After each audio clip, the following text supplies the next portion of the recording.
Salam sejahtera untuk kita semua. Pelajaran Sekolah Sabat dengan tema utama Istirahat dalam Kristus. Pelajaran ke-12, Nabi yang gelisah. Senin 13 September, 3 hari istirahat.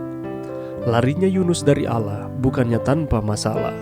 Istirahatnya yang hanya singkat terganggu ketika Allah secara ajaib campur tangan dengan badai.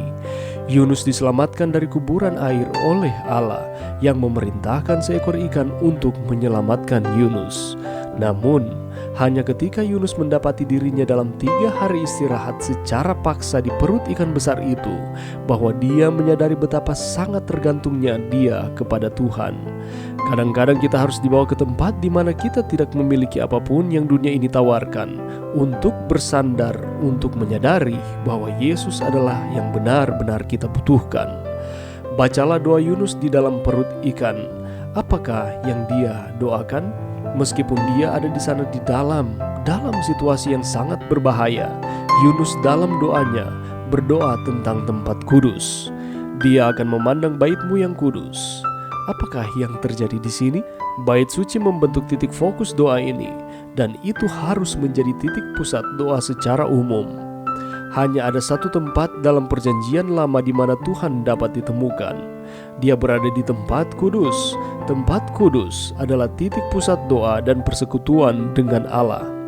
Namun, Yunus tidak merujuk tempat kudus Yerusalem. Sebaliknya, dia berbicara tentang tempat kudus surgawi. Disitulah harapannya ada, karena disitulah Allah dan keselamatan yang dia tawarkan sesungguhnya berasal. Yunus akhirnya memahami kebenaran penting ini. Dia telah mengalami kasih karunia Allah. Dia telah diselamatkan. Saat ikan besar itu memuntahkannya, dia memahami secara langsung tentang kasih Allah kepadanya, seorang nabi yang melarikan diri. Dia tentu telah belajar, bahkan jika bukan tanpa jalan memutar, bahwa satu-satunya jalan yang aman bagi setiap orang percaya adalah berusaha untuk berada dalam kehendak Allah. Jadi, sekarang dia memutuskan untuk melakukan tugasnya dan menuruti perintah Allah.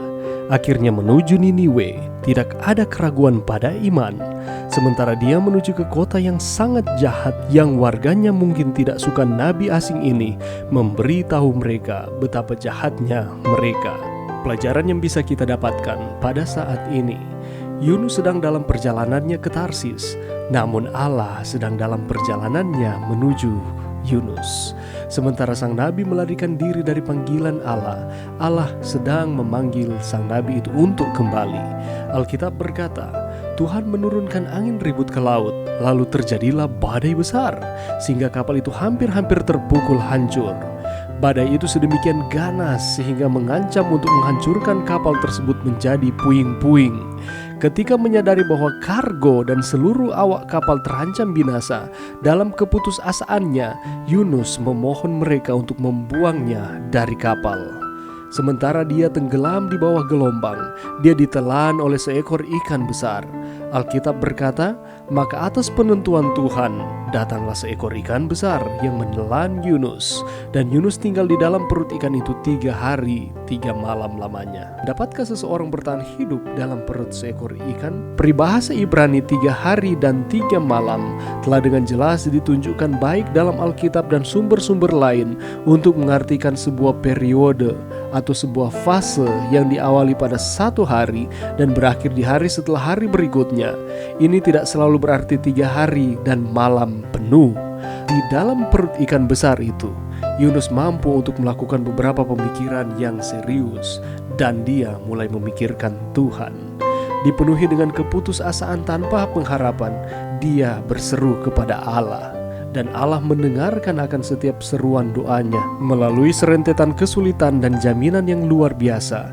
Keyakinan Nabi itu pada Allah dan pada kuasanya yang tidak terbatas untuk menyelamatkan, dihidupkan kembali. ketika Allah telah memberikan kepercayaan kepada kita untuk menyelesaikan setiap tugas dan tanggung jawab sesuai dengan kapasitas kita masing-masing, janganlah kita melarikan diri dari pekerjaan pelayanan tersebut. Karena kemanapun kita bersembunyi ataupun kita berusaha untuk melalaikan tanggung jawab yang telah dipercayakan oleh Tuhan, Allah akan mencari kita. Pengalaman di perut ikan memberikan pelajaran kepada Yunus bahwa Allah mengontrol segala sesuatu dan Allah menginginkan respon dari kita untuk mengerjakan tanggung jawab yang Tuhan percayakan kepada kita.